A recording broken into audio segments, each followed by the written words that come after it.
Shopping মলে যখন কিনতে যাবে ভিডিও কল করবে, বলছে আচ্ছা ঠিক আছে। আপনি গেলেন চেন্নাইয়ে কোনো একটা দোকানে গিয়ে ভিডিও কল করছেন, আপনার স্ত্রী বলছে ওই যে 4400 টাকা শাড়ি যেটা লাল কালার, ওইটা আমার জন্য নাও। সব কেনা হয়ে গেল, ফোন কেটে গেছে। একটু পরে আবার আপনার স্ত্রী ফোন করেছে, করে বলছে কোথায় আছো? বলছে কাপড়ের দোকানেই আছি, তোমাদের সবার কেনা হয়ে গেছে, মানে মায়ের জন্য একটা শাড়ি কিনবা, আব্বার জন্য একটা লুঙ্গি। তখন আপনার স্ত্রী এইখান দিয়ে বলছে, কেন তুমি প্রত্যেক বছর তোমার মা আব্বাকে শাড়ি জামা কাপড় দিবে? তোমার কি আর ভাইগুলো চোখে দেখতে পায় না? প্রতি বছর তোমাকেই দিতে হবে।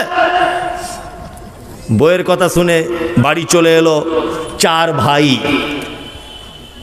ঈদের নামাজ পড়তে যাচ্ছে সবাই, ঈদের দিনে মসজিদে তাকবীর হচ্ছে, আল্লাহু আকবার, সবাই মসজিদে যাচ্ছে গুটি গুটি পায়ে। আপনার মায়ের বয়স তখন 70 প্লাস। আপনার মা হাঁটাচলা করতে পারে না, আপনার দুতলা বাড়ির ছাদের উপরে উঠতে পারে না। ওই জন্য বারান্দায় মশারির ভিতরে মা বসে থাকে, ছেঁড়া জামা কাপড় পরে, শাড়ি পরে। আহা, তোমার আব্বা 4 ভাই ভেবেছে বড় ভাই দেবে, মেজো ভাই দেবে, ছোট ভাই দেবে, কেউ দিল না। সবাই নিজে নিজ ছেলে মেয়েকে টেনশন করে বাড়ি চলে এলো। তোমার আব্বা একটা পুরাতন লুঙ্গি গত বছরকার ছিল বাক্সতে তোলা, ওইটা নিজে নিজে পরে আস্তে আস্তে করে ঈদগাহে চলে গেল।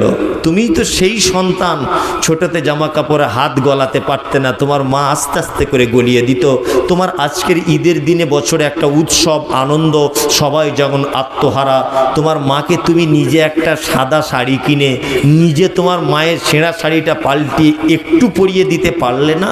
তুমিই তো সেই যুবক যে ছোটবেলাতে পোশাক পরতে পারতো না বলে মা আস্তে আস্তে করে ধরে ধরে পরিয়ে দিত। আজকে তোমার স্ত্রীর না হয় টাইম নেই, সে না হয় পরের বেটি, তুমি কেন পড়ালে না? তুমি কেন দিলে না? তোমার মায়ের আজকে এই অবস্থা কেন যে তোমার মা পালা সিস্টেমে ভাত খায়? তোমার আব্বার আজকে ঈদের দিনে এই অবস্থা কেন যে তোমার আব্বার ছেঁড়া লুঙ্গি পরে ঈদগাহে যায়?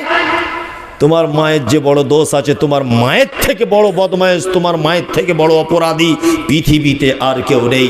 তোমার মায়ের 1 নম্বরের বড় দোষ হলো এটা যে তোমার মা তোমার মতো একটা বদমায়েশ ছেলেকে জন্ম দিতে গিয়ে হসপিটালের বেডে পর পুরুষের সামনে তোমার মা লজ্জা না করে উলঙ্গ হয়েছিল, নিজের সায়া শাড়ি খুলে দিয়েছিল। তোমার মতো একটা ছেলেকে জন্ম দিতে গিয়ে এটা তোমার মা ঈদের দিনে শাড়ি পেল না, তার প্রথম অপরাধ।